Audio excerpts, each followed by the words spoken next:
We live in a new age, and it's time for us to upgrade our tinfoil hats. Operation Tinfoil is a freedom-focused small business and trusted sponsor of this show. Their super comfortable new line of beanies and baseball caps will not only crown your skull in style, but each of these dome defenders is lined with a silver mesh that blocks up to 99% of EMF radiation from cell phone towers, Wi-Fi, Bluetooth, and yes, even 5G.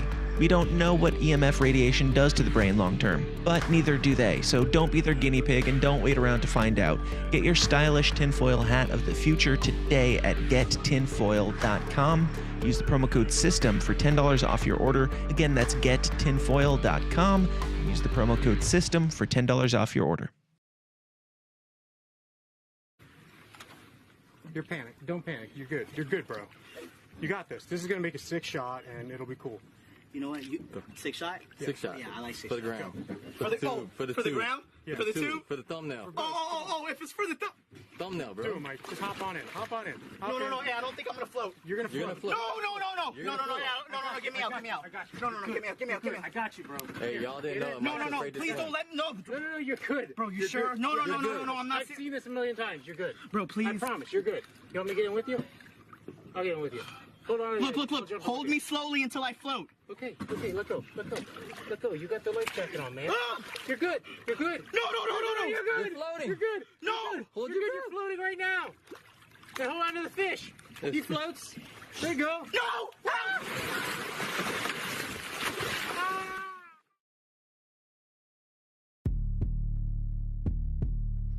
Ladies and gentlemen, welcome to The System is Down, the least comfortable show on the web, where we talk about whatever the fuck we feel like, no matter how uncomfortable. If I feel like talking about it, that's what we're talking about, be it on this show, be it in speeches that you might have booked me for, hypothetically, be it wherever. We just talk about the truth. Welcome to the show, and let's remember how to do this. Let's get weird. All I ask is, if we have to give these bastards our lives, we give them hell before we do! The tragedy of our day is the climate of fear in which we live. Talking about the Salomon Brothers building collapsing. I would ask the congressman to withdraw that comment and tell us that he didn't really mean that.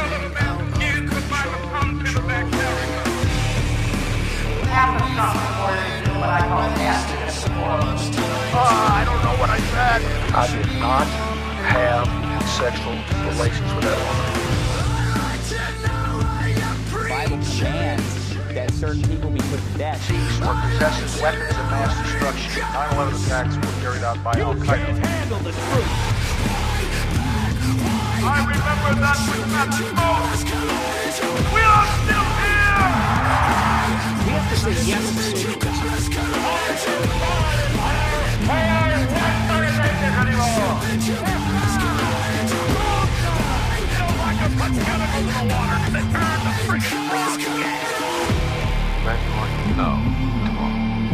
It's a big club, and you ain't in it. Oh, yes it is. It is a big club, and you're not in it, but you're in this one. Welcome back to the show. Turn the music down. All right, whatever, just turn it off. This show is brought to you in part by, in all parts, by yourselves. People in the Downers Club, people like Stephen McKnight, Zanger Tattoo, Grumpy Gnome, RJ CJ, Justin Sativa, Leah Ann, Zach Vernal, Magoo, Ed Break the Bell, Keith Compson, Lauren Carter, Vanzot Media, Stephen Hartman, Jack Casey, Paul Brandenberger, Anthony something, Nathan Sipes, Lee something. If you want to get your name on that list and probably have it incorrectly one day, yes, I did say sativa because I read it and then it immediately left my mind and then it immediately left the screen. I don't know what your name is, but if you want to get your name on that list and have it read incorrectly, go on over to patreon.com/The System is Down and sign up for more weird, more raw, more offensive, more weekly, raw, real content. The Downers Club. Just go sign up. We're going to have an after party date. Nope, not bringing in Dave yet. Nope. Dave's here, guys. Yeah, fuck it. Let's bring in Dave Casey. Hey guys, it's Dave Casey. I don't know. I realized I didn't have much left to say. Go join the Downers Club, and we're gonna do an after party, and that's gonna talk more about some of the raw, real shit from LPF2 over there. Bro, You know, What's up, Dave? You know the way to make it weirder than bringing me in before you meant to is Go bringing with me it. in and then kicking me out again and then bringing me right back. That's right. It's good to be here twice in 30 seconds, bro. Thanks. Yeah, I mean, I said when you hopped on today, you're welcome whenever you want, man. I might kick you out and bring you back in, but you are welcome always. Yep. Dave, how are things? How's Delaware? How's Land of Dave? Going great, man. I love spring, dude. The season of change is upon us, you know? So I Yeah. really do. I love the weather. I love being at the farm. And, we just legalized weed in Delaware. I don't know if you Oh, saw did you? that. So we got the whole schmear. So Wheatley's is State number stepping it up? 22. I feel like, I should get out of the waffle game entirely and Or strictly weed waffles. Laced waffles. Is that it? Weed waffles. Right. That's probably something to consider, too. Weed chicken and waffles. I mean, you've got high food combined with THC. Like they would I already just, got it would the just, hammock it up, sells though. itself. They would just I keep know. buying it because they would get higher the more they buy, or the more they eat it, and the more they eat it. You know how weed works. Yeah, that's what I want to do. I want to go to the place that has chicken and waffles and lemonade and weed, and let me post up in a hammock.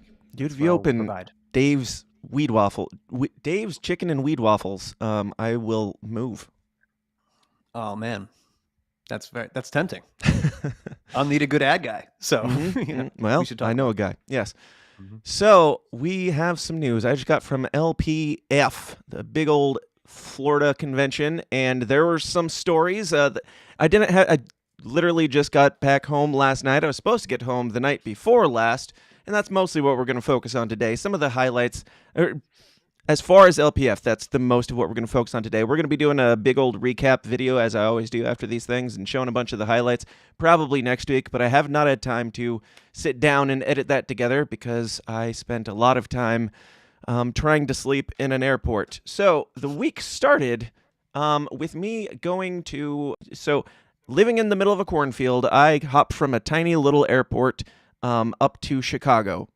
So like a 30-minute flight or a 3-hour drive. That's if I'm leaving from that airport, I'm always hitting Chicago first. So I go to Chicago and then spend a little bit of time there on the layover and then go down to Florida. Now, as I'm in the Chicago airport, anytime I go to the Chicago airport, I always make note of their all-gender bathrooms. And I make note of them because they're awesome. They're fucking great. And say what you want about the gender stuff. These all-gender bathrooms, it's just a big single-person bathroom. And you can... Have you ever been in a all-gender bathroom, Dave? I can't say that I have, dude. It's like, imagine the glory of a woman's room, but with the smell of a men's room. You can buy all So the it's got feminine the products comfort. you want, but it also right. Okay. It's got the comfort. You know how the ladies' bathrooms have like lounges and shit in them, and then the dude's Right. bathroom, you go in and it's like a pee trough for dicks. Yep. Yeah. So finally, there's a place for you to sit down and pee. Yeah, When you get there's there. a place for people who don't like crowds to just go and veg out. Take naps. Whether you Yeah. got to poop or not. Here's just like if you're an introvert and don't like crowds, if you can stomach it, any bathroom really. You go into a bathroom and just chill with your pants down for a while and get away from the noise. It's great. You might get some different noises, but they're better. If you can find an all-gender bathroom, that is prime for if you're a dude or identify as one. That this is the place to go. Don't go into the men's room. Go into the all-gender one. Because I posted this after going into this bathroom and said, "Did you know?" Or no, yeah. After going into the all-gender bathroom, I said, "Did you know that if you plan accordingly, you can take a pretty long and rather peaceful nap in the all-gender bathroom lounge at the airport." ... I bet. And then below that, I said, "Happy 420." Unrelated. This was on 420. On my way out, and this was just a dumb throwaway joke. Fast forward to the end.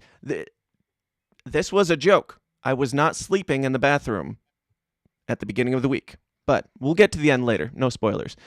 So after that, we'll just go through a couple quick highlights. I hung out with CD and Duke all weekend long. They had me up a day early and a day late hanging out at their place, and we had some good times. We had some good 420 libations and watched some South Park and comedy and some fun stuff. So that was great, and thank them so much for having me. They're awesome. Then I hung out with Sharon a little bit and drank some boxed wine that she so lovingly brought. She says that it's the first time she's ever actually drank boxed wine, but I think that she's a liar. Doubt. Either I way. love that you got to be together, though. This makes me happy. Yeah, it was fun. It's fun to see the internet come to real life, except for Spike Cohen, who didn't show up. So I sat down at Spike's table and just waited. I was all sunburned by this point, as you can see, because I went out to the pool about 4 or 5 times and chatted with CD, because CD was at the pool the entire time. She didn't go into one fucking business meeting. She was like, I'm here. I'm not allowed to vote yet, so I'll be by the pool. And did she win her? Wasn't she running for vice chair? Did she win that? No, that was me trolling CD into running for chair. That didn't happen? Chair. Sorry, I thought that was legit. No. All right, she was at the pool the whole time, yes. Gotcha. So the internet can be a confusing thing. But no, she hung out at the pool, and then I got sunburnt the couple times that I was out there. And I went out with, like, in my normal attire, so, like, flannel overshirt and, like, jeans and a beanie. And I sunburnt. You can't see it in this picture, but I sunburnt with a line right here from the beanie. You got the emo burn, bro? Yeah. That's and awesome. The first time I went out, I said, that's going to happen. I'm going to have a beanie burn within the next, like, 5 minutes. And it happened. Prophecy. Fantastic. I got to troll Spike a little bit, too, because he called in and gave his little speech. And then I might have harassed him a little bit. That might be in the video to come. I also got to see these guys, Robbie the Fire Bernstein and Rob Vinson, and there was another dude who's not on this flyer. But great comedy sets all around by everybody. Hung out with them, and then did a podcast with CJ Kilmer from, I don't remember his show. What's his show? Dangerous History Podcast. Great guy, great night, a lot of fun, and that'll be coming out soon as well. After that, I ended up back at the airport. Oh, I gave my speech too, which we'll talk about eventually. But as a teaser, let's just say, again, if you're going to book the guy who hosts a show about having uncomfortable conversations, and you're going to book him on a Saturday morning at 7 o'clock in the morning at a libertarian convention, you better know that you're going to get some uncomfortable conversations, and don't act surprised when you do. That's all. That's all I'm saying. We'll talk more about that later. But thank you to everybody who was a good sport, and to everybody who didn't like what I had to say. That's fine. You can live in your lies if you want to. You can live your own dishonesty. But I'm just being honest, not here to ruffle feathers. I'm just here to be honest, and we'll talk about it later. But go back to the airport and leaving after all these shenanigans all week long of nonsense, and I end up back at the airport. My flight leaves from Florida around, I don't know, like 3 or 4:30, I think, in the afternoon, and gets to Chicago. It's supposed to get in Chicago at 7:30, and my changeover time was like 7:40 or something. Like, there's only like a 10-minute window. Florida was late coming in, and I missed my crossover flight. Now, the little airport that I have to get to is 3 hours away from the Chicago airport. So it's a really small airport that I'm going to that doesn't get a lot of flights in and out. So they're like, it's okay. We'll book you for the next flight down there. And the next flight down there is tomorrow afternoon at 2:30. So I had some choices to make. I could, keeping in mind, my flight has already been paid for. So if I do anything outside of waiting for this flight, I'm just wasting the flight and spending more money to get there. I can rent a car for like $150 and spend gas money and drive 3 hours in the middle of the night, or it wouldn't be, I guess, the middle of the night, but it would end up being late, and I was very exhausted from all the weekend anyway. I could do that, or I could book a hotel room for probably $150 to $200 and spend the night there, and then have to come back into through the TSA and go through all that process again. So it, waste of money, waste of stuff, waste of time in this scenario was my best option, in my opinion. I chose to, for the sake of the experience, for the sake of the story, I'm like, someday in my life, I am going to end up sleeping in an airport terminal. I haven't done it up until now. This is my golden opportunity. It'll save me money. I'll still be able to get some work done, and I'll have the story that I'm sharing with you now. And let me just say, the abridged version is I did finally have that adventure, and I will never fucking do that ever again in my life because it is torture. Have you ever slept in an airport terminal, Dave? Not overnight, but I'm curious how long it took you to make the decision to stay. Long enough that it was like sunk cost fallacy, where I'm like, damn, I'm like 3 hours in still pondering this. If I bail now, then I just wasted 3 hours and I'll still have to drive like 3 hours later into the night. So it took a while of pondering before I gave up. So it's funny when you started telling that story, somebody was telling me a story about like an inspirational story about this woman who went to jail, 3-year sentence for something. And she thought it was like in another country, right? Mm-hmm. Italy, I think she got locked up. And, you know, for the first year and a half, she was like, somebody's got to come. Like, obviously, for the first couple of weeks, somebody's coming to get me. You know, I'm getting out of here. This is bullshit. So she's fighting in her mind mentally and all this shit. At about a year and a half, she was like, I have this. It's not happening. So then, you know, she just accepts it. Like, that's when you can kind of like get right up here because everything's a war in your mind, right? And then you can start planning out the rest of your experience and just accepting reality for what it is. And the reality was that you were stuck in the airport, and that was the best decision at the time. And I think so. Yeah.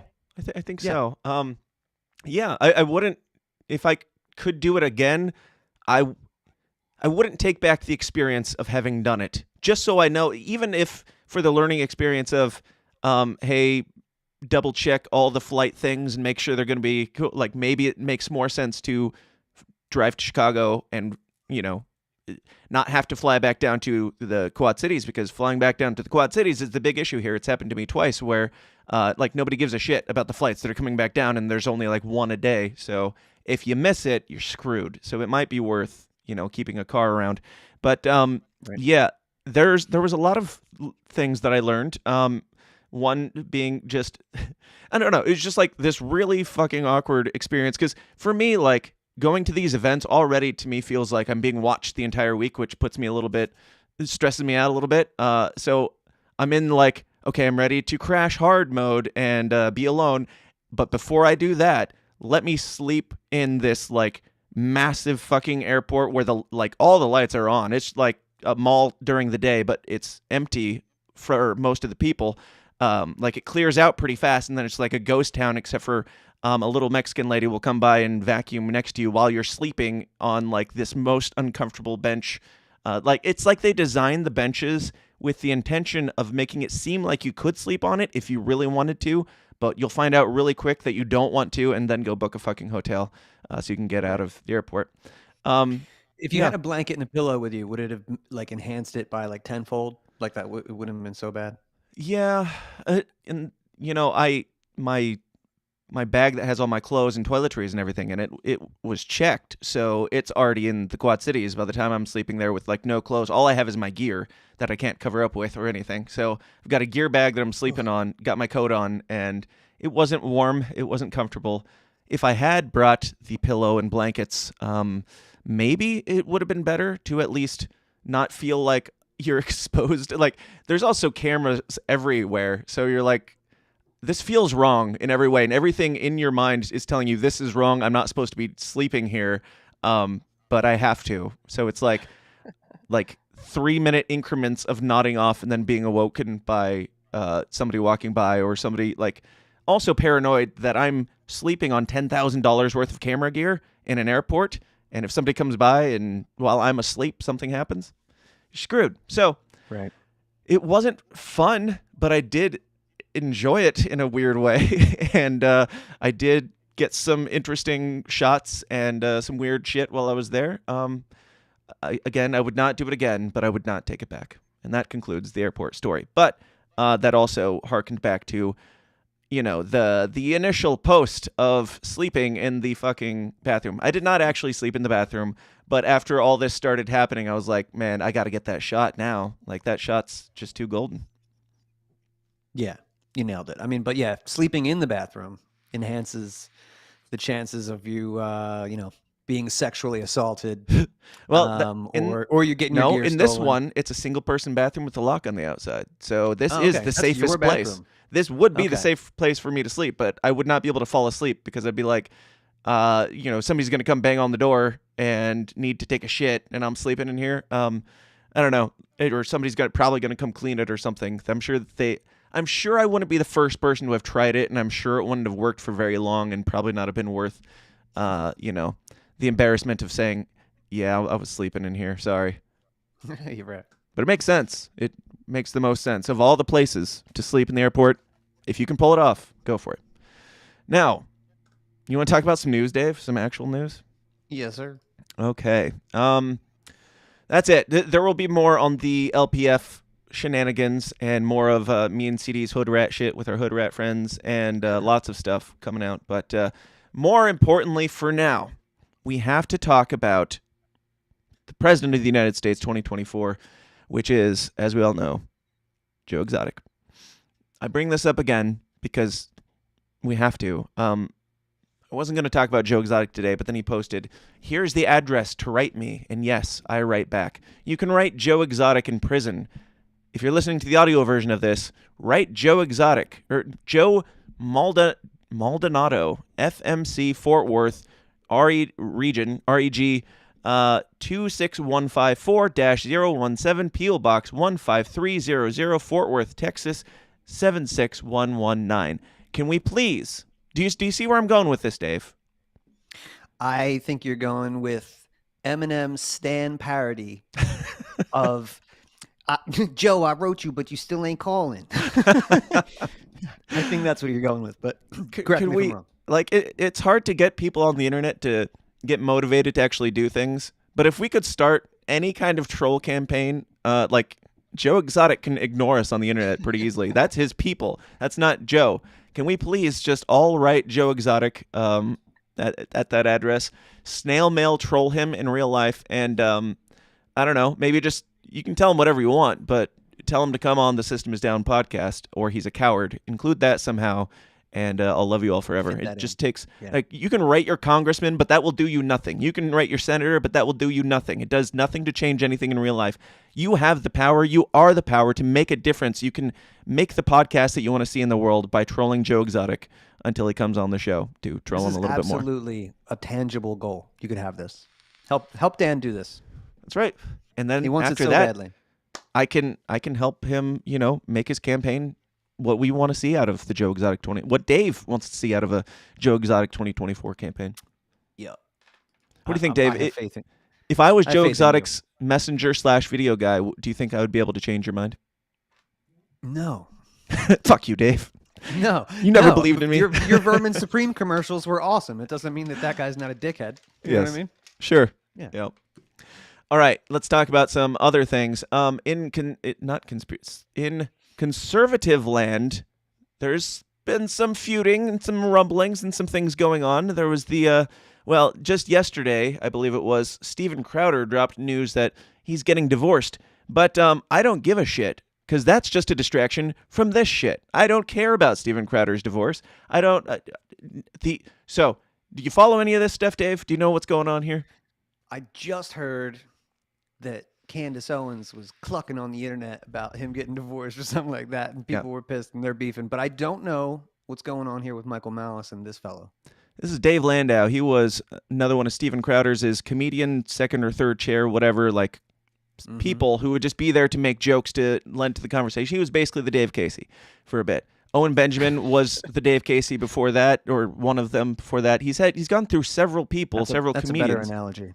Yeah, he's gone through several. Well, Dave Landau is awesome too, but there's several comedians who have come and gone, several personalities that Steven Crowder has brought in, and then they just have disappeared suddenly, and then they're not allowed to talk about it. So Dave Landau was the most recent, and when all this stuff with the Daily Wire was going on, with all the changeover for Steven Crowder, Dave Landau kind of disappeared, and Dave Landau was one of the few employees for Steven Crowder that was not under an NDA. So Dave Landau went on Michael Malice and said what happened. And here, there's a lot, and I would highly recommend you go and watch this entire episode because it is very telling, and I don't know for sure. Like, you could say, I've heard people say, like, well, this is like, ex-wife syndrome or something. Like, this is just ex-employee guy bashing on his former employer. Sure. and I would be less inclined to believe Dave Landau if this stuff like this, it not only rings true in what Dave says and all these things with Steven Crowder's personality, it rings true in all the other people that have disappeared and all the weird stuff that nobody talks about, other personalities that have come and gone. But here's just a short snippet of what Dave's experience was. But it was, he's like, do you still want to be on Louder with Crowder? And I said, not at the moment. And he starts going off on me, and now there's a ton of people in my apartment who can hear it. Wait, he's literally raising his voice? He's screaming at me. Okay, so literally raising his voice, not just being stern, like to the point where it's audible. It's audible, yeah. Yes, okay. Yeah, it's started stern, but then it got into telling me that he owns me, and in those words. Yes. Wow. Yeah. He owns me, and once you say it must have been on clearance. I mean, no one. I was on sale, baby. Neither of us can even reach the top shelf, let alone sit on it. So there's a lot more. Like there's a lot of contractual shit that is really, really bad sounding. Like allegedly, Dave Landau, who's a stand-up comedian, there would be like a light that Steven would push that would come on to tell Dave to stop talking or. He like stop being less funny, basically stop being funnier than the talent of Steven Crowder, or don't promote your shows unless we tell you can promote your shows, like his stuff outside of that, or come in early, or like tardy clauses where if you are 5 minutes late to work, you go home without pay for the day, and like busy work on the weekends, like keeping this guy going and not paying him more for extra days, just a lot of weird shady shit, which I mean, obviously, the biggest issue here isn't even any of the specifics in the contract. It's that the contract that Dave was under here was bullshit. It was the big con shit that Steven Crowder has been the big voice on, like calling these conservatives out with their bullshit contracts and stuff. It's like, if you're going to be that raw guy, you better not have a bunch of skeletons in your closet about all the bullshit contracts that you've signed up conservative talent under. I don't know. If you have any thoughts so far, feel free to weigh in. No, only that this, I mean, it seems like it's in line with his personality. Right. And I've seen some video evidence. I think he was giving Brian Callen, is that the comedian? Yeah. Who I think was another one of his dudes on the show, whatever. He was about to do like a live video before their stand-up thing, and he freaked out when he thought he was already live on this thing. Like, that's shit. You can't play around like that, man. I was like, oh, okay. Like, it's one thing to like run a tight ship, I guess. Like, to get to the number one spot, you got to take your job seriously. But I don't know, man. You are a comedian, right? So like, you should probably have a certain amount of chill. Right. Well, and I feel like Steven Crowder is he's a guy who really wants to be a comedian. He comes from a tiny comedy background, but he was more in the space that we're in, making jokes on the internet, on YouTube and stuff. And now he's kind of getting back into trying to get into the comedy space a little bit more. And according to Dave Landau, on like some of the tours that they did together, he would tell like one of the opening acts to leave out his final joke in the show because the final joke was too dirty. Which at a comedy show that was definitely not for children, was not supposed to be friendly. Doesn't seem to go in line with the whole rah freedom of speech thing. Dave Landau suspects and makes sense that it's because it was too funny and upstaged and made it harder for Steven Crowder to be the funniest guy in the room. I don't know, just a lot of weird shit that makes you go, with the contracts stuff, with everybody falling off the map, everybody that this guy touches coming and getting excited and then disappearing. I don't know. I don't care. Like, this is between them, so it's all hearsay from my end. But at the same time, it makes me take a second look at the Steven Crowder fellow, who can be amusing at times, but gets, less trustworthy, at least, as time goes on. Yeah, man. Anybody who makes it to the number one spot, who is like a champion of the people type, I mean, take a second look. I've been taking a second look at Tucker Carlson. You also do that too. Sure. Because Hold on, we're going to get to him. I know that these guys are saying great stuff, and like we were excited when he was like, you can't work for the man, and the trying to stifle free speech and all this stuff. This is good. You're saying the right things, but like, is that what you're all about? Right. Or are you all about getting to the number one spot for you because you're a narcissist and you'll say whatever it takes, baby, whatever it takes. That's what I'm saying. Yep. You know, just like Joe Biden, right? With a crooked smile, you'll say whatever it takes because you lack empathy and you like power and money and all the other stuff. That it's just like, you know, tale as old as time. Yeah, absolutely. And for me, with this Steven Crowder thing, the thing that triggered me the most was like the next fucking day, Steven Crowder comes out and he gives this spiel about how this is where we started this because this doesn't matter. This doesn't matter at all.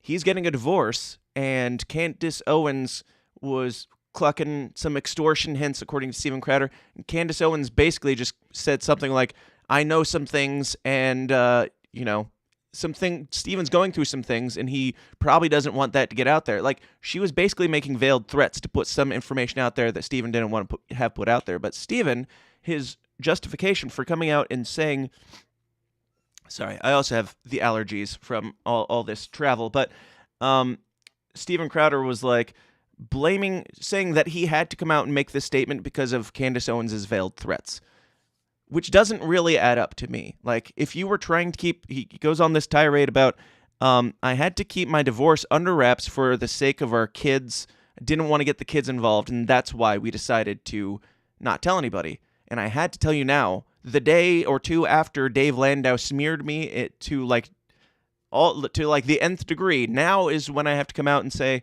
well, I need to talk about this divorce. And suddenly he's trending on Twitter and everybody's like, oh shit, Steven Crowder calls out Candace Owens for extortion and says, like, I don't feel like it just seemed too coincidentally timed. And now nobody's talking about this Dave Landau thing, which I think is, I don't care if Steven Crowder is getting divorced. That sucks for him. I wish him the best. But this Dave Landau thing, you want to talk about that? You want to bring that up at all? Because that's interesting. That's like an hour and a half of like very damning shit. I did not know the timeline there. So that came out first, and then he did this thing where he came out. So yeah, that makes sense, dude. To just, you know, like control all the web traffic that says anything about Steven Crowder. You know what I mean? That'll get way more. So yeah, I don't know if it was intentional. I have no idea, but it seems like it was. And whether it was or not, it really worked in his favor. Really stopped that story dead in its tracks. So here we are. Well played. So let's talk about Tucker. I almost said Cooker. All right, we're sticking to conservatives right now. We'll get to the Democrats in a minute, but I think you've covered this more than I have. You've dug more into the Tucker shadiness than I have, but just from a surface level, this seems odd. Fox News suddenly fires Tucker Carlson, and everybody's speculating on why. It comes down to one simple calculation, and that one simple calculation is like 3 pages long always. I don't think anybody has a definitive reason why. Some people have speculated that he might be running for president or something. If he ran under Donald Trump, that would probably win. A lot of people have speculated that they don't like him because he's too based, and Fox News is just too woke. They can't handle based Tucker or something. Dave, I know you kind of land somewhere in the middle, as you were saying a minute ago, but what's your thought on this Tucker thing? So yeah, I don't know what Tucker's motivations are. So we could talk about like what, you know, there could be a couple different choices there. But it is, no matter what, if he's a limited hangout like Alex Jones or anything else, I don't know. But it was good, you know, it was good that he was on TV every night at 8. Yeah. Giving, you know, for all intents and purposes, you know, right. I mean, and sometimes more than that, you know, like going pretty hard against the deep state. You know, he dropped some of the JFK stuff. Again, this is like as it's like coming out 60 years later and stuff. I get it. It's like public knowledge, but at least he's covering it. You know, the Ukraine stuff, covering it. I think he's even come around on 9/11 stuff. Like, so I know. This is not the same Tucker that used to wear the bow tie that Jon Stewart, you know, another propagandist, you know, kind of made look silly back in. He's so good that he makes you want to like him almost, kind of like Elon Musk. Of course. No, sure. That's they would give you heroes though, right? Ron DeSantis. Yep. They would do that. Donald Trump. And yeah, we can whenever you want to talk more about, you know, what he comes from, like what his history is. that's really interesting to me. Yeah. So I don't know kind of what's going on. Though it's obviously, you talk about timing, interesting timing. This happened the day after the Ray Epps 60-minute special. Yeah. So 60 Minutes, that's CBS, known CIA asset. How was the Ray Epps Anderson special? Cooper. I haven't seen it. I've heard a little bit of rumblings, but I haven't watched it yet. Absolutely. My last episode we did The World's a Stage. Hold on, let me guess. Let me guess. They said absolutely nothing condemning. They didn't show the clip of him screaming for them to go into the Capitol and people screaming "Fed" at him. They didn't talk about that, right? Bro, they played it. They played all the stuff while looking at Ray Epps, going, "Now, what did you mean when you said that? Do you have any regrets, Ray? Tell me." So they'll talk to the guy who's definitely not Ray Epps' lawyer, but he is the lawyer who's working on behalf of the J6 committee, who doesn't want to defend Ray Epps. But look, here's the facts. And yeah, he's there. Yeah, he's a MAGA guy. Yeah, he was confused. It's just amazing how they're like, not only is he the only MAGA guy that the corporate press will protect, but he's the only guy on camera going, "We need to go into the Capitol." Like, you're simultaneously the only person being protected and the only person doing the thing that they're arresting people under the claim that they were all doing that. You're the only person that was doing it and the only person not arrested for it. Yeah. Right. Fuck y'all. So known Operation Mockingbird participant, CBS, runs 60 Minutes. They've been infiltrated by the CIA for 70 years. Like it's just silly to pretend. But this is like part of the great gaslighting, right? Like 2 years, people have been going, Fed. Look, this is the guy. If you're talking about insurrection, this is the guy. It's the only guy. And it took them 2 years to go, oh, who is Ray Epps? As if it's just the way that they frame the whole thing. But I think that's interesting. They talked about Tucker during that episode about how he's inciting violence and we've had bullets sent to us, and they'll bust out like a plastic bag with a bullet into it. Look, we're under threat. We're the victim of QAnon conspiracies, all that stuff. Earlier in the week, I think maybe 2 days before he gets shit canned, AOC went on Jen Psaki's show on MSNBC. So there's the revolving door, the fascist revolving door of propaganda. CIA, MSNBC CIA to White House pipeline, right? And there she is saying, oh yeah, people like Tucker Carlson, like it's undeniable, like he's inciting violence. Like his words, she's basically saying, his words break the net, bro. Right. Right. And there's Jen Psaki going, yep. So this all along with the Fox News is getting sued by Dominion, $787 million, I think. Do you think they're protecting Tucker by firing him? I didn't. What's that? Do you think they're protecting Tucker from all that shit by firing him? I don't know, because you know what? I heard that he wasn't actually fired, like he's still on, but he's removed. They kind of have him in limbo right now. But I think it would be foolish to think that Fox is anti-establishment. And I know not everybody's as old as me. Well, some of us can remember 2003, 4, 5, 6, where they were the champions of the Iraq War, Afghanistan, all of it. And you still got Sean Hannity on at 8 o'clock with his CIA lapel pin. But what is this? Snippets of the background on Tucker that you've got? Do you think that he is like controlled, or does he just have some shady ties in the past? So you got to go way back, man. But what I'm going to give you is pretty much everything you could find on Wikipedia. So if that's what the government and the corporatocracy is like, yeah, you can have this information. Just imagine, you'll entertain maybe a little bit beyond that. But really the strongest connection to me, man, is his father. So Tucker has identified as a trust fund baby. He comes from so much money. Anderson Cooper money. Those two have a lot in common. Didn't Anderson Cooper legit work for the CIA before he was a? He definitely did, and he definitely has no journalism training, but he has CIA experience. But we'll start there. Tucker applied to work at the CIA, and he said that. And the story is that he didn't have what it takes. It's like bummer. Red flags, bro. Right. Sorry, you can't work for the CIA. Maybe we'll throw you on MSNBC or maybe Fox, depending on how you're valuable. Right, but he got that suggestion to do that, to go into journalism by his father. His father was Dick Carlson. Dick Carlson ran the Voice of America, which is the biggest state-sponsored media organization at the time in the whole country. It was like 10 times the size of any like Viacom, Fox, anything like that. Yeah. But it's complete state-sponsored propaganda. But they would like produce documentaries, radio programs, leaflets, all kinds of shit overseas, you know, just like the CIA, right? You'd never get any of that here, right? But all they say, their jurisdiction is overseas for American influence, especially, you know, during the Cold War. But this was under the United States Information Agency, the USIA. Bro, you guys got to check this out. Huge budget, you know, it's literal state-sponsored propaganda. And they go through all this stuff like, oh, okay, at some point we realized that you'll only get a small percentage of the population when they know that it's state-sponsored. So we're going to have to branch out. We're going to have to create these other things, blah, blah, blah. At some point but this is the parent company, right, of like PBS, NPR. It's like above that shit. So his dad was like he was appointed by Reagan, involved in the savings and loan stuff. Known CIA head George H.W. Bush, when he became president, made this guy a diplomat to some small country in Africa.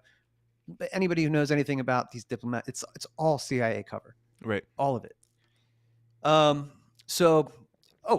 Tucker in the summer after his freshman year in college, and he's on video saying this, like, oh, me and my buddy from college, we went down to Nicaragua to like help with the war efforts. Just kind of like, you know, like casual, like you're what are you, 20 years old? Right. Like what and his dad at this point's working with, you know, probably Clinton, you know? So just the timing, like, you know, where you come from, he married into the Swanson, you know, packaged frozen dinner family. We're talking about serious money, serious government propagandists. Right. So if I've been serious red flags on and on and on serious and red on. flags. Until suddenly he's the Fox News guy who's, you know, the only person speaking truth. It's kind of like, I don't know, people like Donald Trump or Alex Jones, or like he was tied in with that whole crowd, and every single one of those guys, I've always been like, I don't know, don't trust him. Anybody who's the right-wing savior, I'm just like, give it time. We'll see where this goes. Elon Musk obviously is in that boat too. Sure, man. I've been getting some flack in the Mises Caucus group from some people who think that, like, whatever, I'm splitting the anti-war movement or making that look bad or something like that. Fuck the anti-war movement. This is the truth movement. This is honesty movement. And that, if that is anti-war, then great. But I'm just so over all the labels and clicks. Like, this isn't what you're allowed to say because you're in our group. Well, then fuck your group. If it's true, it's true. That's what I'm saying, dude. And it would be crazy to not, after all I just gave you, right? And there's more shit. There really is.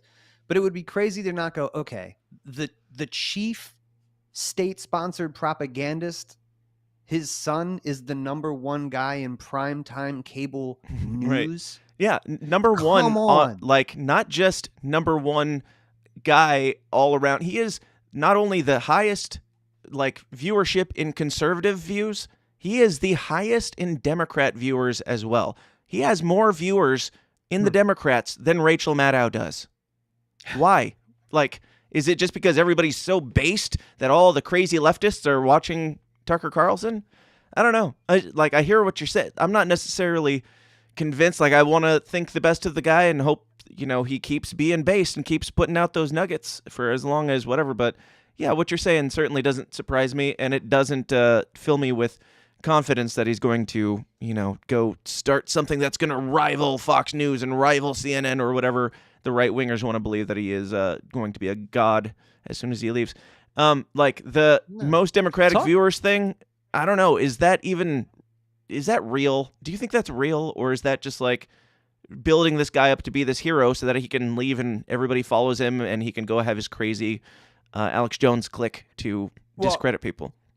I think that he definitely has reshaped his public persona into a populist. So a lot of it's going to connect with old blue dog Democrats, boomers, just realists. You know what I mean? There's not really a realist market on TV, so he kind of has it cornered. He says stuff that like is just kind of common sense. I don't want to spend money on this war. Rather, you know, that's actually popular. Yeah. That's why they have to propagandize people to think otherwise. But dude, again, I'll say whatever it takes, baby. Whatever it takes. That's what I'm saying. This guy used to work for, before Fox, MSNBC. Right. And before that, CNN. Right. And before that, PBS. He just woke up one day and he was like, I'm going to be the right-wing guy now. Which, maybe it is a grift. Maybe. Like, maybe. Almost I'll like... take it. I want to assume, again, the best for this guy. I want to believe that he just did wake up one day and was like, wow, this makes more sense than that. Maybe. We'll see where this goes.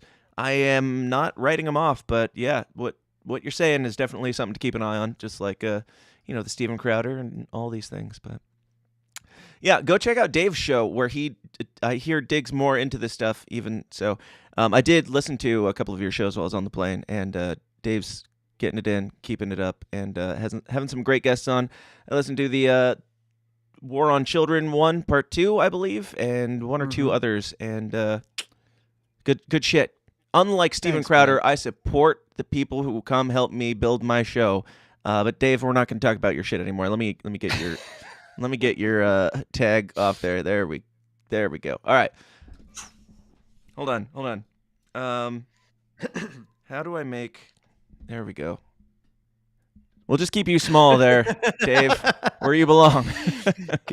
Just hit the mute button until you're ready for me to speak. I need a light to shut Dave up. He just prattled on for too long.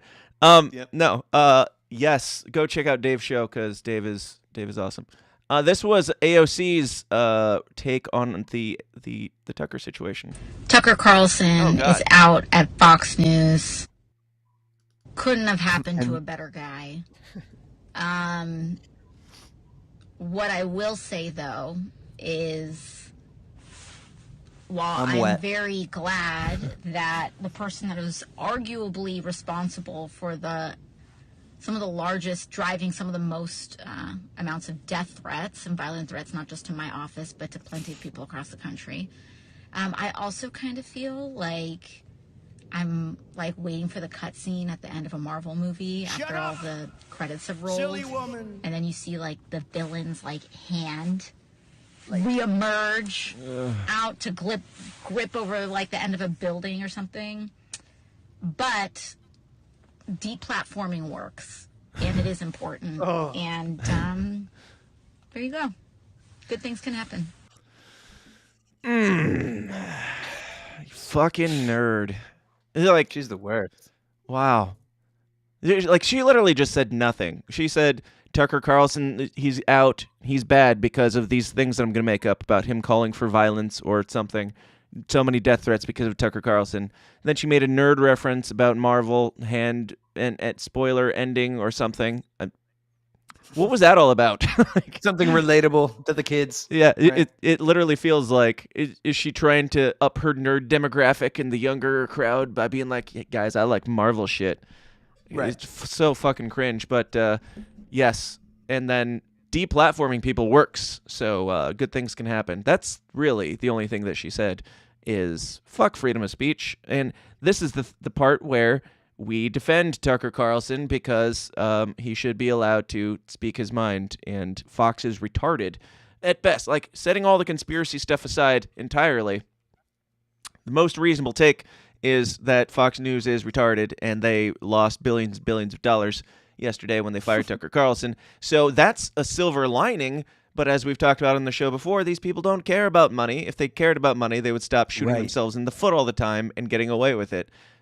Just because they're losing money, I don't think it's a win.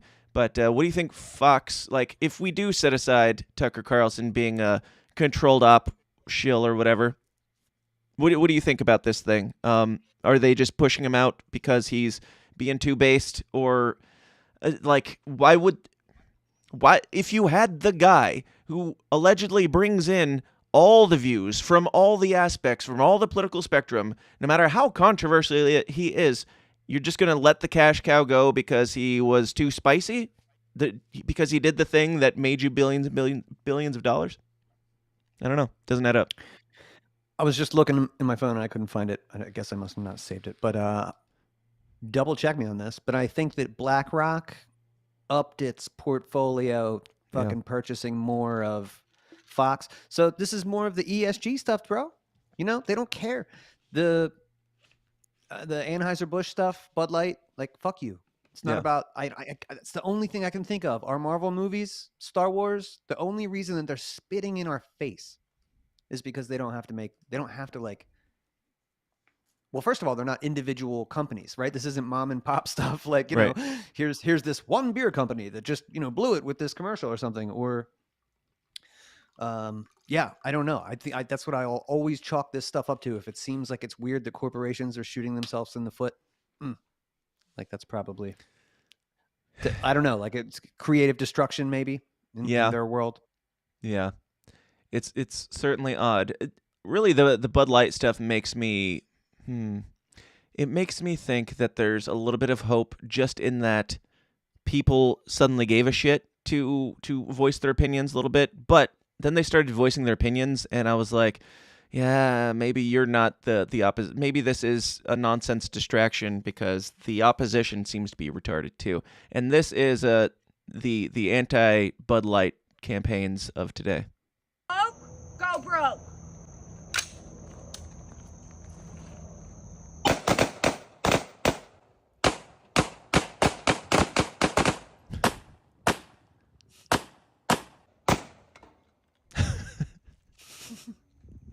Go woke, go broke. So she shouts, "Go woke, go broke," in an American flag bikini top, and then shoots some shit. Did you notice anything about the shooting there, Dave? Sure. I mean, I can't see it great, but yeah, she wasn't like, you know, definitely not a sharpshooter. Well, watch the very first shot where it lands. When she could hit anything that she wanted. Straight up to that left corner close there, and then it works its way down toward the beer. Probably shouldn't have had anything in the background to show where your shots were landing, or maybe retake after she misses her very first shot. But then it's going to very hard cut to another shot. After she misses pretty much everything, it's going to hard cut to something else that's interesting. Hard cuts, and then she starts hitting shit. And she's hitting everything. And then she can't hit that. Also, notice her gun stops kicking back entirely there. Once she starts hitting stuff, these bullets are just coming out of nowhere until she gets the last shot, and then she turns to the camera all smug, like, look what I just did. Sorry, this is the autism kicking in, but you did not shoot a single thing there, lady, and you are the cringe that we don't want to see in the world. We can be anti-Bud Light all day long, but this ain't it. Yeah, somebody's clearly shooting from off-screen at some point. She's shooting some and not handling it very well, but somebody is shooting from off-screen because she stopped shooting, and shit's still going down until they get the last shot. You're on some JFK Zapruder shit, getting it from the other angle, bro. Magic bullet Way theory. To go. I'm really, really proud of you on this one. Oh, thank you. you. We're going to expose this bitch. Done. She done got exposed. Yeah. Yes, I agree. Go woke, go broke, but also go cringe, go fuck yourself. Like, you are not the I don't know. You're not the opposition that's doing anything other than making the opposition look retarded. So just stop. Also, bro, for all the things to be pissed off about right now, who gives a shit about Bud Light? Yes, it matters a tiny, tiny bit, but it almost doesn't matter. And it's the only thing we're talking about while we're like in the middle of allegedly a nuclear war. But what were you going to say, Dave? Well, these are the distractions. But like when I say, dude, everything's a psyop and the 5th generation warfare stuff is like always at play. Dylan, who's in Delaware here, who's running the Meecock page, who just crossed 100,000 and got praise from Ben Swan for doing like great investigative He's a journalism. Fed, right? Gotta be. Yeah. He's got the Fed hair and the Fed glasses and all that shit. He sure does. And he's got all this information and he's leaking it to me. So probably, but check this out, bro. Brendan Whitworth, the US CEO of Anheuser-Busch, here on his own profile on the page, draws from his experience as in the Marine Corps and the Central Intelligence Agency. So at the tippy top of Bud Light, you know, this guy has CIA background. Just something to consider. I've heard that. And if you've seen pictures of the guy running the anti-Bud Light conservative beer, like, I don't know, Hard Right Ultra, whatever. They look like the same dude. It looks like they're just like, we don't even need to bring in another guy. Just use him, get him out there, make him act a little bit more cringe, and we'll make this work. I don't know. It's all stupid. But yeah, good. Fuck Bud. Like, even if it's a CIA op to make Bud lose money, I don't care. Like, if Bud's losing money, I'm fine with that. You do that woke shit, you can go broke. And if you do this woke shit, also go broke. Now, let's do some ads. Let's talk about even gayer things than Bud Light, like Jack Casey. Today's show is sponsored by libertarian conspiratorial fantasy author Jack Casey. Whether you're looking for a 3-book fantasy sci-fi epic of love, death, and dystopian civil war like the Royal Green series, or just looking for a quick, dark, comedic, cultural commentary tale about a transsexual slayer of COVID regime vampires, like his latest book, WVW, Jack Casey Books will keep you adequately entertained and pondering the universe to your weird little heart's content. He's the Ayn Rand meets Stephanie Meyer meets somebody who actually writes entertaining books with his own unique little downer-esque flair. Find out more about Jack Casey Books at the aptly named jackcaseybooks.com. Once again, that is jackcaseybooks.com. Today's episode is sponsored by Astero's Cybersecurity Services. These days, organizations of all sizes are targets for cyber criminals, disgruntled employees, or even nation-state attackers. Astero's performs cybersecurity services providing expert guidance to help organizations defend against threats and protect their data. Astero specializes in penetration testing, where they perform ethical hacking on networks, web apps, or organizations as a whole to simulate what an attacker would do and plug the discovered holes before anyone malicious finds and exploits them.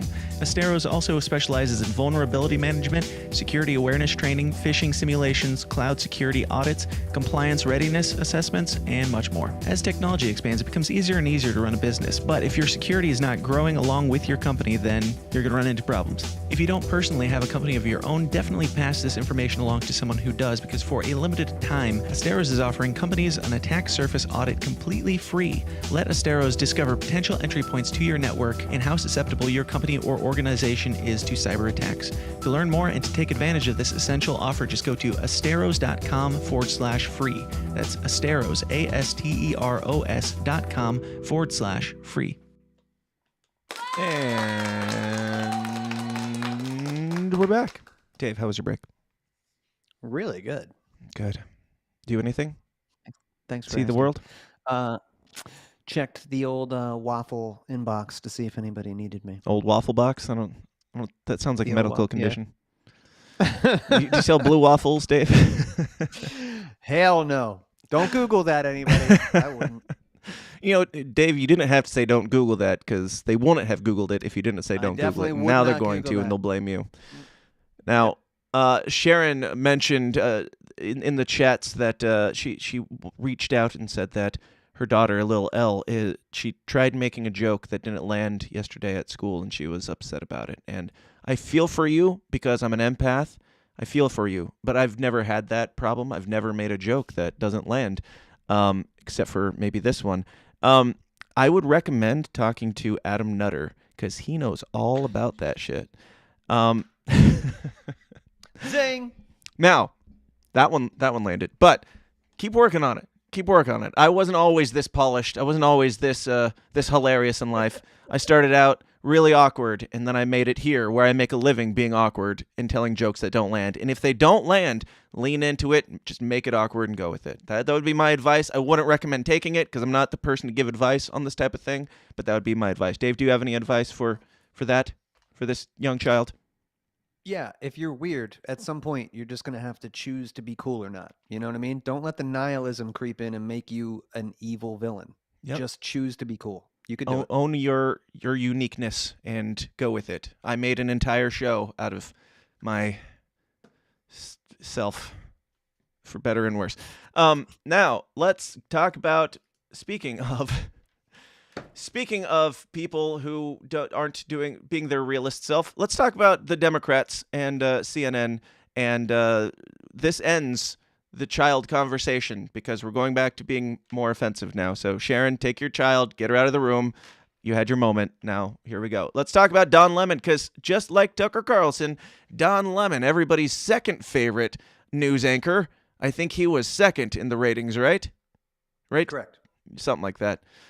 Probably like 16th. Don Lemon, who I feel like Don Lemon probably got his job because he's a gay black dude, and they're like, well, we've run out of the amount that we can milk of the identity politics stuff, and people just don't like you, dude. So you're going to have to go now. Dave, you were a big Don Lemon fan back in the day, right? Back in the day, up until the day he got shit. Yeah, no, man. Of course, he's a diversity hire because he's not an intellectual heavyweight. He's quite a dummy, and but yeah, he's got smooth features. You know, no wonder he looks okay under those TV lights. Yeah, and but yeah, at some point, it's going to catch up with you, man. If you're not offering anything to the conversation. Today is Lesbian Visibility Day, so I think that I don't know how that relates to this, but just check out this dude's attire. Yeah, I mean, he looks like Ellen DeGeneres is wearing blackface. But we're gonna take a stroll down a couple memory lanes of Don Lemon and some of his his very recent moments of controversy that I quite enjoy. I don't know if they led to any shit canning, but regardless, he is shit canned, so we will celebrate. If there is more interest in a men's sport, the business people, the people who make money off of sports, will put that on television because we live in a capitalist society. And if people are interested in that, then there would be more attention and more money would be paid. So it's about the money. To be clear, this is Don Lemon, a rare moment where Don Lemon is trying to be honest about truth on CNN. And how do you think it went? Let's find out. And this is the point that I was making that goes to that, which is why is that what people are watching? It's because it's what they're used to watching. Why is it because it's what they're used to watching? Because men were putting men's sports on TV way before women's sports. Yes. So it's this systemic, institutionalized thing. No, I'm not done yet. They are just more interested in it. But why are they more? But you're missing my point. Why are they more interested? Because men's sports has been around longer. People have been paying attention to it more. Don Lemon's fighting really hard to keep from saying, because they're better. They're just better at it. And they're going to go on to call him a misogynist and all that shit and make him out to be a misogynist, which is funny because he's gay. They're not typically known for being misogynist, but does it make you just automatically a misogynist if you won't have sex with women?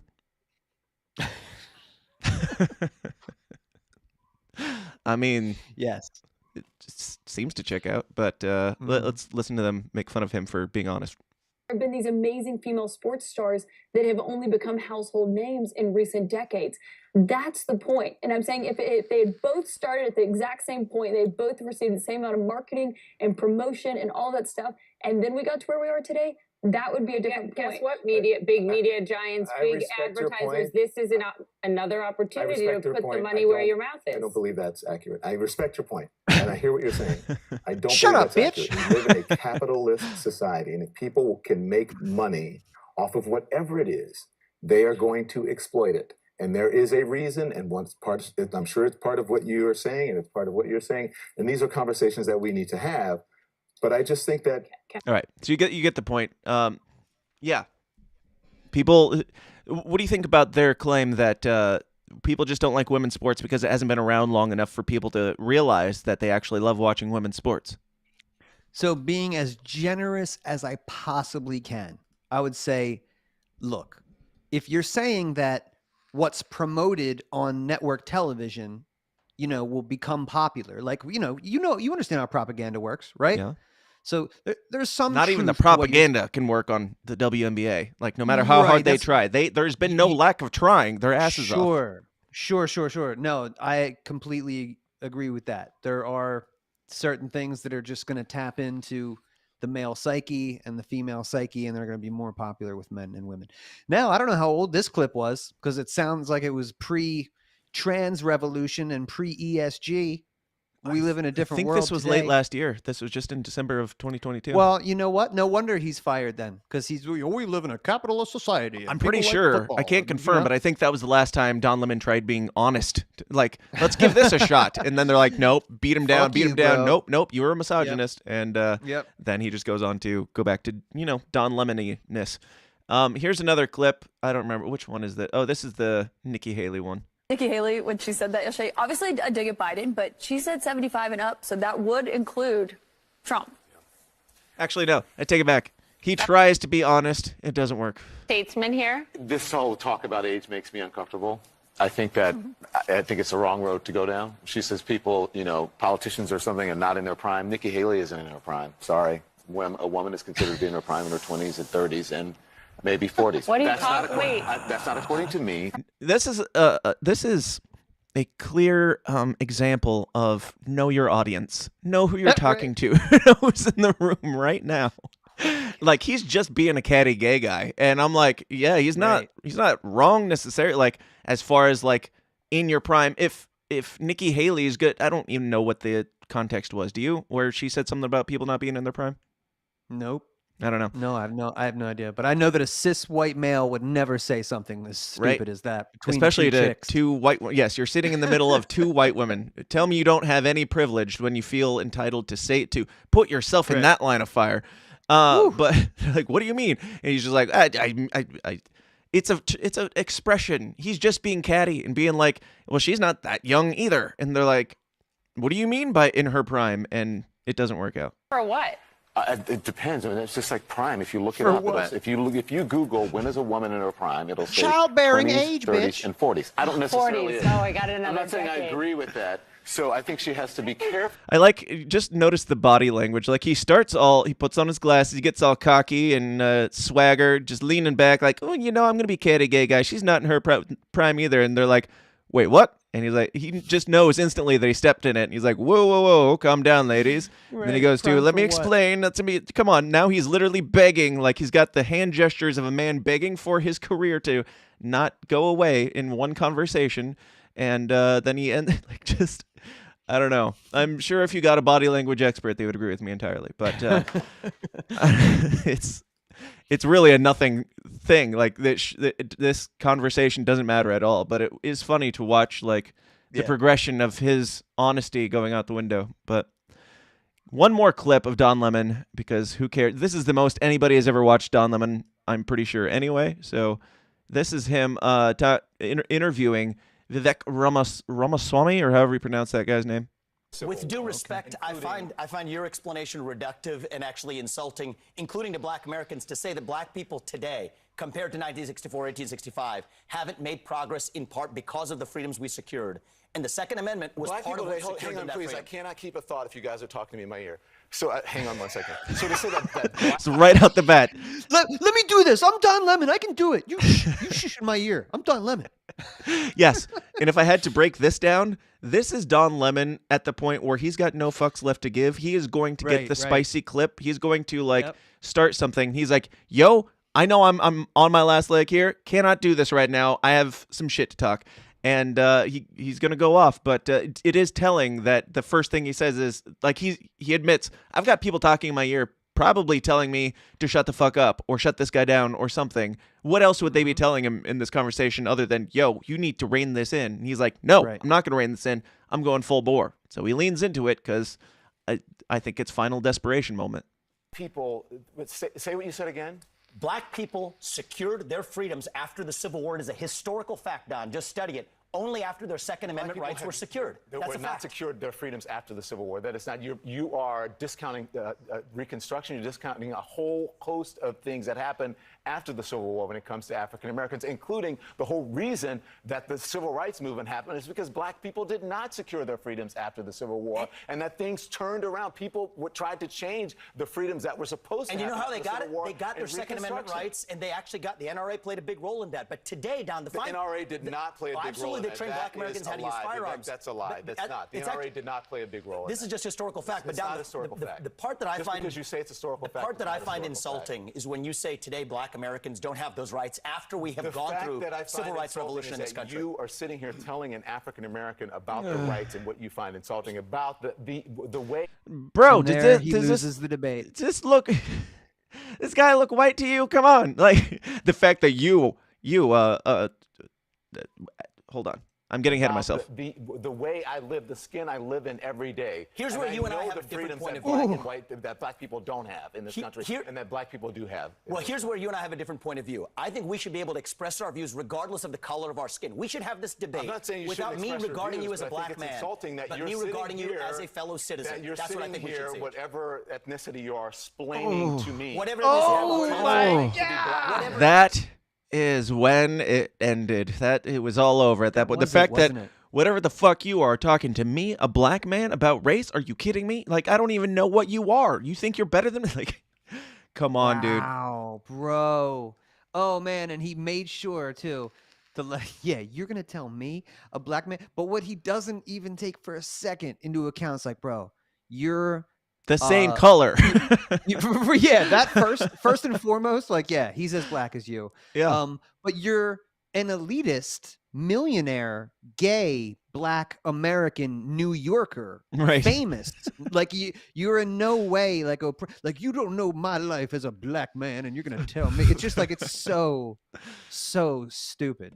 That's So why again, gross. yeah, he's not a smart man. Yeah, a lot of people have said this is when it was over, and I tend to agree with them.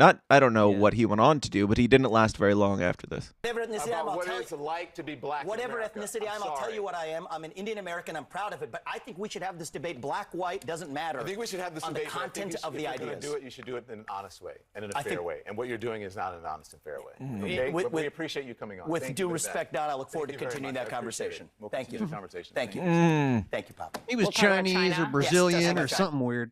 What? He was Chinese or Brazilian or something weird. I don't know. He just turns to his co-host and he's like, I don't know who the fuck that guy was, but come up in here saying I'm not black. Continue that conversation. Right. We'll You continue just- the conversation. Thank you. so much.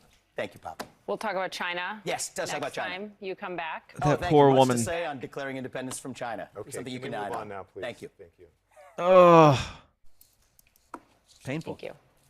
so fucking So awkward. Like all the way. She She knows pissed. it was awkward. Yeah, She was pissed. Absolutely.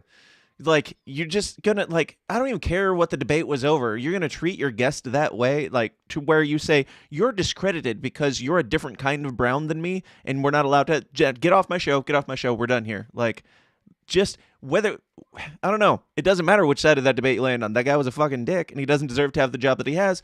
And good on them for firing this hacky interviewer. Like, even if this was the only experience that he was a hacky journalist on his journalism show. If this was it, this is a fireable offense. If you treat a presidential candidate this way just for nonsense, I don't know. What do you think, Dave? The season of change is upon us, man. Fox News shaking shit up. CNN shaking shit up. Yeah. Do you think CNN's actually like backpedaling some of their shit for the sake of money? Like, we talk about how these people don't care about money, but then when shit hits the fan, they do put out like the Budweiser "We Love America" ad and fire Don Lemon when it gets really hard. Maybe they're preparing for the next phase. You remember like Jon Stewart retired before Trump came into office.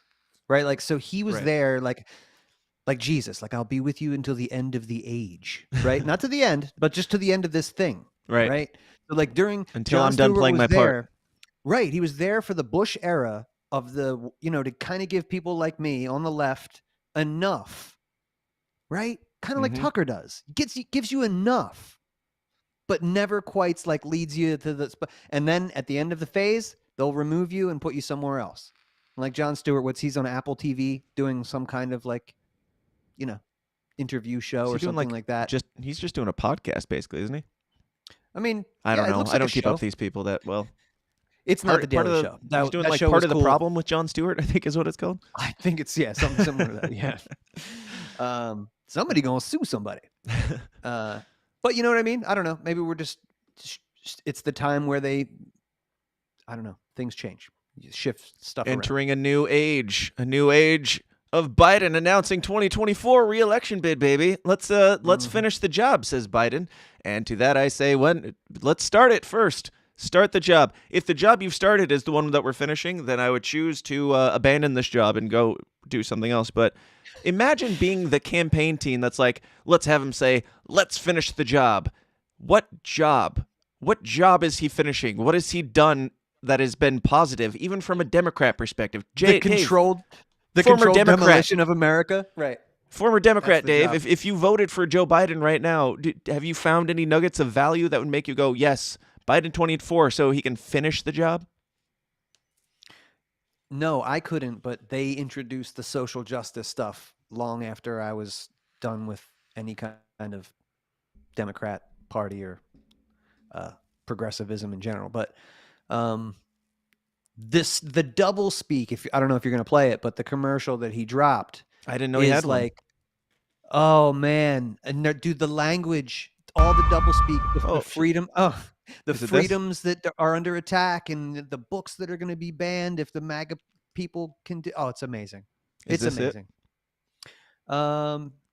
Maybe. The propaganda they put out. I would go to Biden's Twitter. You could probably find it. It's pretty powerful shit. They probably, you could do better, or at least make it's equal. But great soundtrack, and all the feels, all the emotion pulling. Right, but the thing that I come away with is the literal double speak, and this is something Gavin Newsom does a lot too. Like, we've got to watch our liberties that the Republicans are trying to take away, and the freedom. Like, it's just a weird, bizarre perversion of the language. And this Biden commercial is definitely in line with that. I think it was a good one. We had. Let's watch. I think that's it. Yeah. This is my in real time reaction because I've not seen this. So love it. Clip this later, future Dan, and use it. I won't because I'm lazy.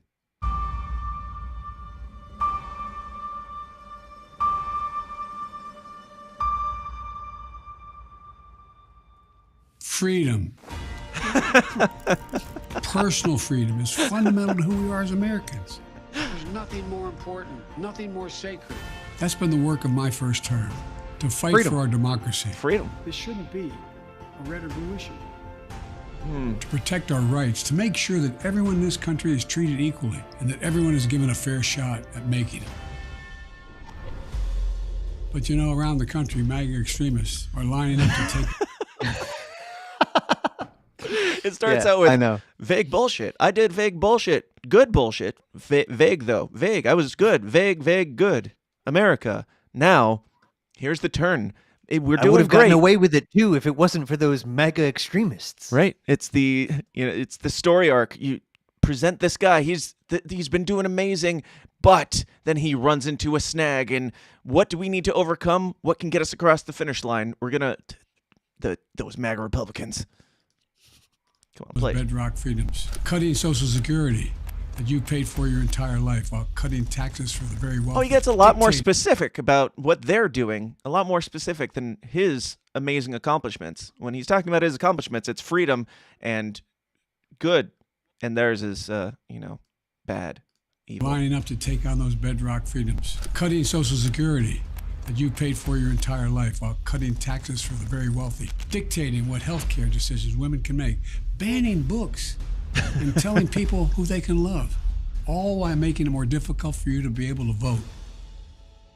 Oh, I love the changes in music. It's so like blatant, and like it's not even subtly, shifting to be darker. It's like happiness, evil, joy. So extreme. Do it.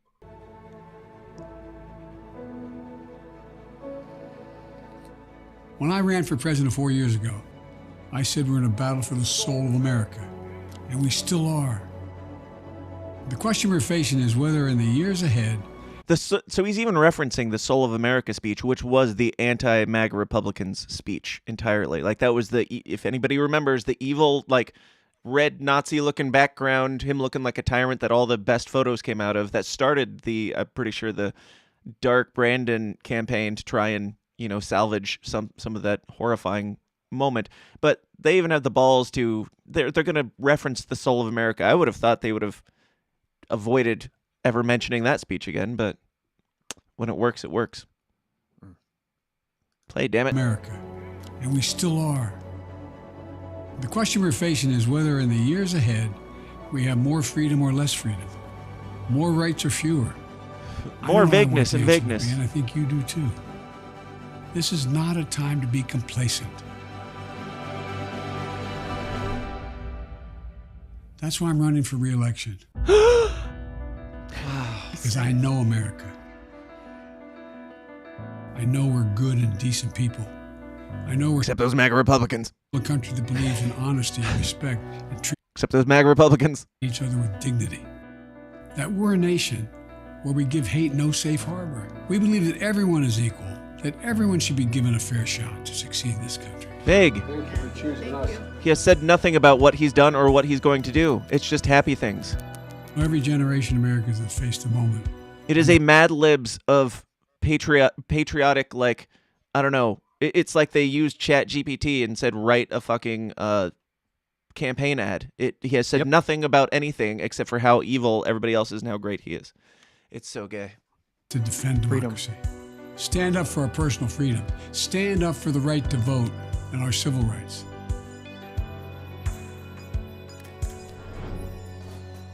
And this is our moment.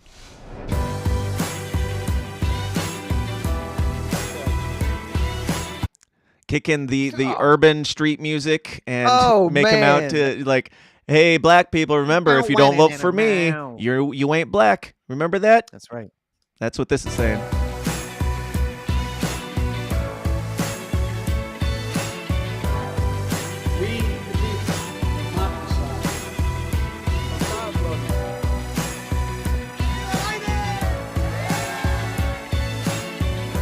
So if you're with me, go to joebiden.com and sign up. So cool. Let's finish this job. I know we can. Because this is the United States of America. There's nothing, simply nothing we cannot do if we do it together. Oh. That is some good-ass propaganda right there. Bro, I have so much disdain for the people that this appeals to. So much disrespect. Yeah. Just so much animosity because there's so many of them. Do you know who this speaks to, though? It doesn't even speak to, like, people who are in the know and still vote for Joe Biden. This speaks to the uneducated, uninformed voter, like the person who votes blue no matter who. And when I say this is some good-ass propaganda, it sucks. Like, it's done as well as you possibly can to convince people that this guy was cool, that he's done a great job, that those people are evil, and that he's going to finish whatever fucking job he started, he's going to finish it. That's why he's saying nothing, because he knows that most people don't give a shit. They're just voting for him because that's what you do.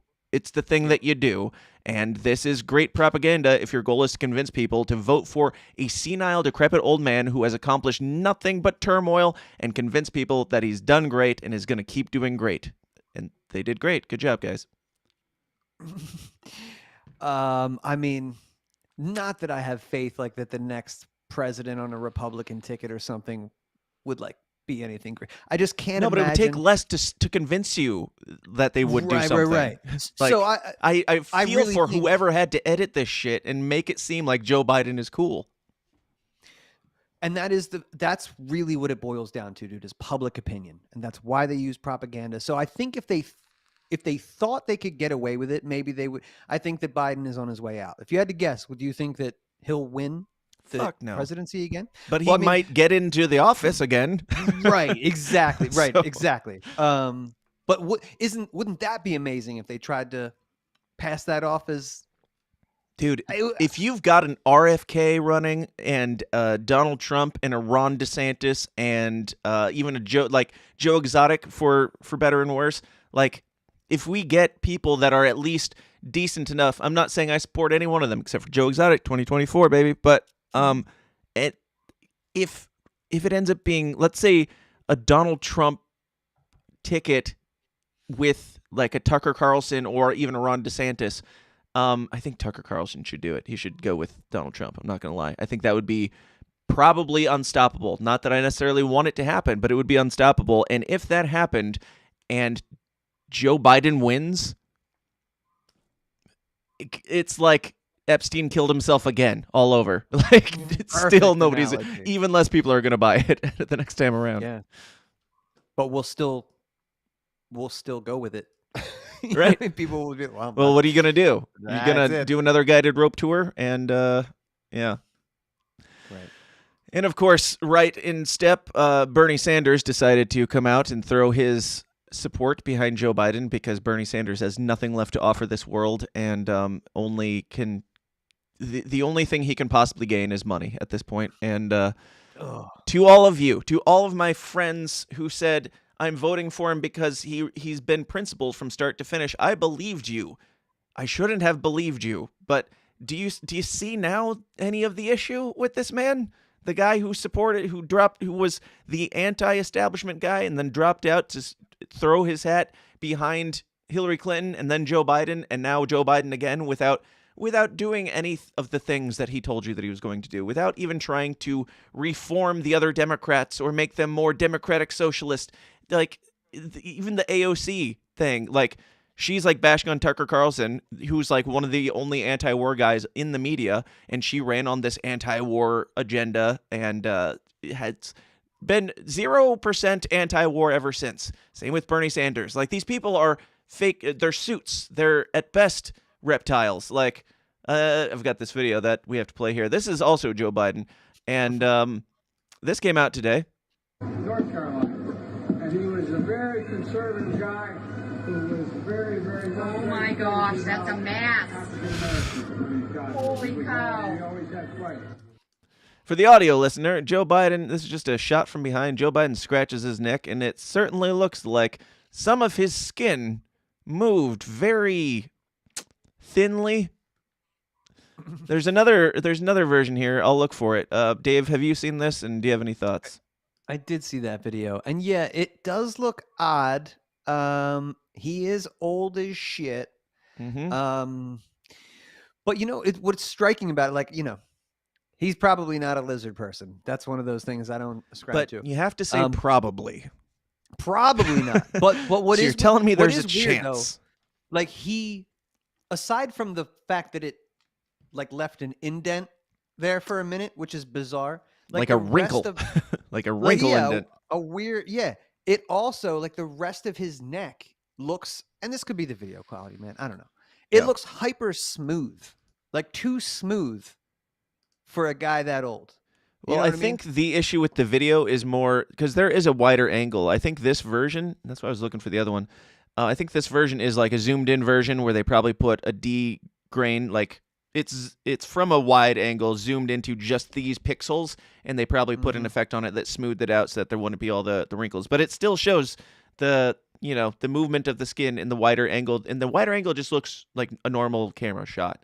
So unless there's some trickery in the media, in whoever put this video out, which is certainly possible. I haven't checked the source that thoroughly, but it would be very easy to fake this and just put in like aberration that makes it look like, there's, skin there or something. I don't know, but I think the video seems real and it raises some questions, and I would love to hear the best explanation if you've got one. Oh, I definitely don't have one. And I don't know. Stuff that's on like cell phones like this that's kind of shady that you say, like could be edited or stuff. I don't know. I think, but I don't know, but totally I believe it. Makes sense. I don't know if it's true, but I believe it. If they use something, if you were to tell me, okay, well, what it is this thing that they wrap up his face every time that he goes to do a public thing that smooths him out and widens his eyes, and we jack him up with meth and, cover all his liver spots. I'd be like, yeah, of course you do. Like that. Right. Sure. I don't know. He has a mask on, but it's just a mask that looks like normal, corpse skin, and not like what he actually looks like when he takes off the mask, which is like just dead. That would make sense. I would buy. If you told me that's what it is, I would go, yeah, okay. That seems more plausible. And David Icke, if you want to come on the show and change my mind, that's the guy, right? He's the lizard person guy. Yep. David, come on the show. Let's do it. We do have some fake super chats here that I've forgotten about this entire time. If you had a fake super chat, you should have left it before now, because we're going to leave soon. But Patrick, whose name I do not pronounce correctly, his last name, I don't know. I heard somebody pronounce it this week, and I was like, I've been pronouncing it incorrectly, but I also don't care. Patrick Leistner, nailed it, has a fake super chat and says, Dan did everything he could to get me fired from a volunteer position on the LPF convention committee.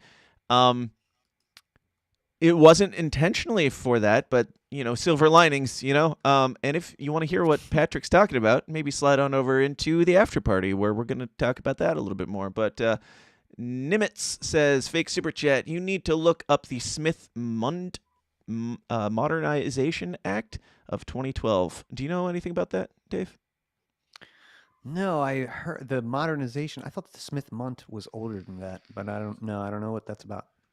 Yeah, he says that was I'll check it out, injected though. into the Patriot Act, so Okay. I'm sure it's great. I'm sure it's very patriotic. Sharon says, fake super chat, Tucker hates Trump, so DeSantis possibly run with Tucker, but no way he would run with Trump. Yeah, that's what I was thinking. I think DeSantis and Trump have taken too many shots at each other at this point that it would almost be weird if they did run together. If the GOP was, doing the smartest thing, I would say pushing for a Trump-Tucker ticket would be the best way to go.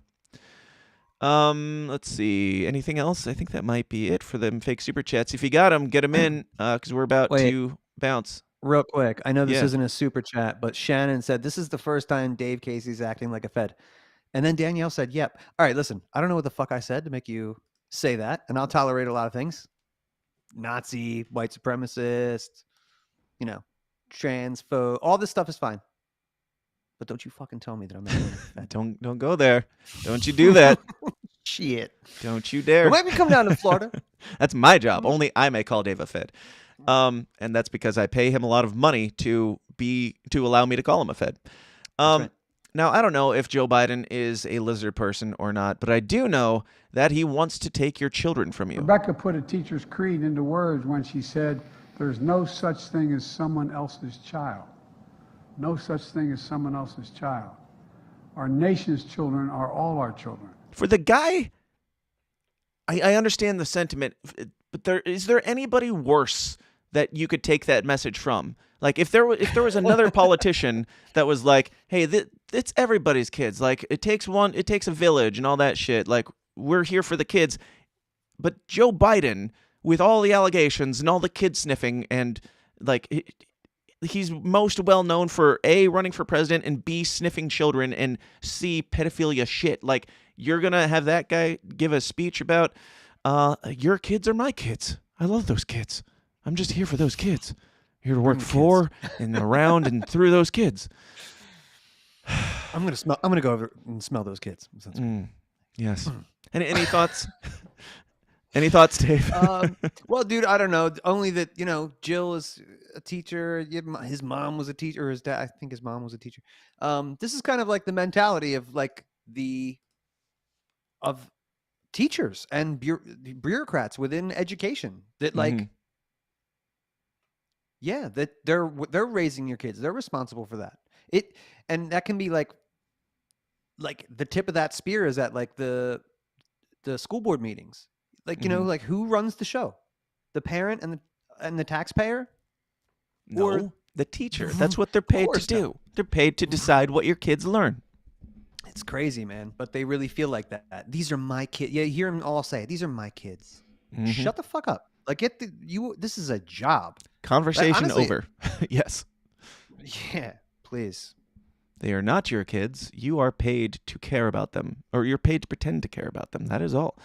Joey Two Gun says, fake super chat. What was the best and worst part of your Florida trip, Dan? I mean, y'all, I'm getting old, and that first night was pretty rough because these libertarians party, and they party real fast, and then it's hard to show up for, speeches the next morning. It's hard for them to show up for it. It might even be hard for the speaker, the guy who's supposed to be speaking, to show up on time, but you get what you get.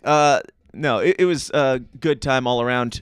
Worst part, sunburn and airport, probably. Those are the literal negatives. Best part, meeting y'all and getting Patrick fired.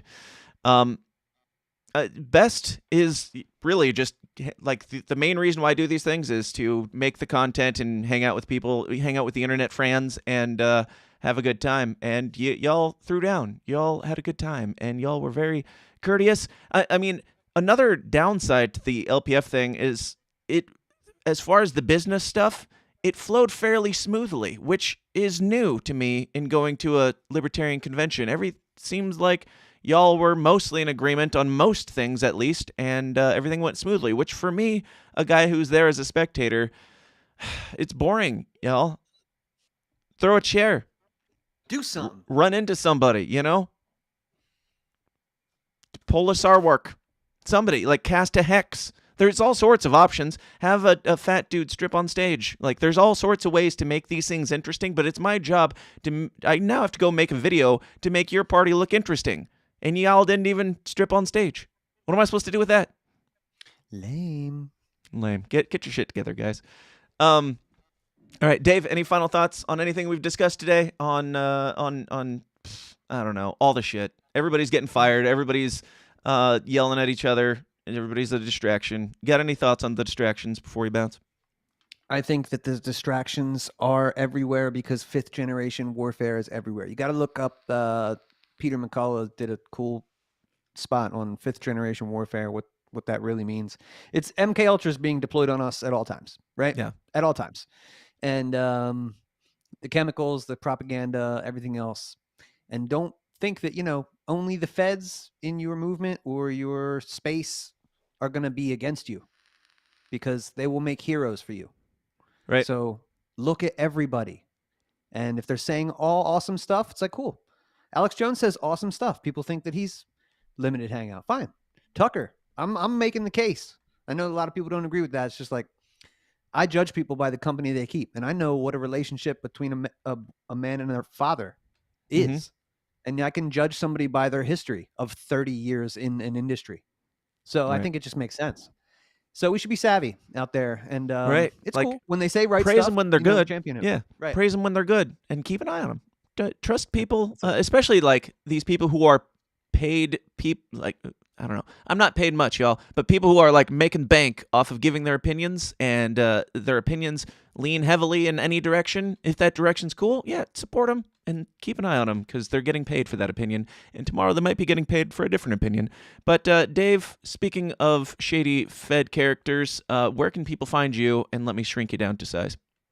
Go ahead. Appreciate it. Yeah, you can find me at Dave versus Goliath #1 on Twitter, and go follow the show on YouTube, Facebook, Instagram, TikTok. I'm on all that shit, and soon maybe Rumble, because you said that's where it's at, and we need maybe. A place where we They've been a little finicky. Are we on Rumble today? I tried. Oh yeah, it looks like it worked today. Last week it did not work, but it seems like they've been having some growing pains over there at Rumble. So if it's not there, bear with them, because they're trying, at least. Dave, do you think we should install I could easily install a light that just flashes right over your face and makes a siren sound if you're talking too long? Don't speak. Right. Stop being so funny and awesome, dude. You're showing me up, Dave. You're being too based. Right. Can't handle the basedness. Dude, like, if I was running a comedy show, which I'm not, if somebody was like funnier than me and they were my co-host, I'd be like, fuck yeah, like, let's get the content and keep going. And I'll step up my game and try and be funnier. So, yeah. That's the devil talking, man. If you to suppress somebody else, he's already the man. That's his. I know at the end. You're already the man. Like, just elevate your boys up. Jay-Z did the same thing. He'd sign all these awesome rappers and then shelf them so he could be awesome by himself. That's devil energy. Fuck that. Agreed. Dave, I'll see you on the other side. Thanks for being here, man. Thank you, buddy. On to all of you. Thank you all for being here. Thank you for supporting the show. Please continue to do so. And if you would like to show how much you love this show, you can show me the amount of love in fiat currency by going to patreon.com/The System Is Down and joining the Downers Club. We're going to talk about some autism stuff and some real shit, and just fighting the bullshit. I think the autists are potentially our last hope. Just sneak peeks. Come on over and we'll hang out. Patreon.com/The System. You know the thing. See you guys. Welcome to the system. Everyone's a victim. Doesn't matter if you're black or white, it hates you all. Here inside the system, violence is a symptom. Fighting for what's right, but somehow everyone is wrong. Dun, dun, dun, dun, dun, dun, dun. Hey guys, thanks for watching. Be sure to like and subscribe on your way out and help us change the world one uncomfortable conversation at a time. And if you like what you hear and you want to hear more, Go join the Downers Club at patreon.com/thesystemsdown for bonus episodes of the show every single week. Until next time, please continue to question everything, stay uncomfortable, and I'll talk to you then. Thanks.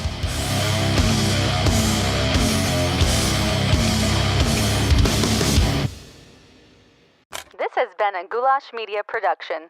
goulashmedia.net. This concludes our broadcast day. Click.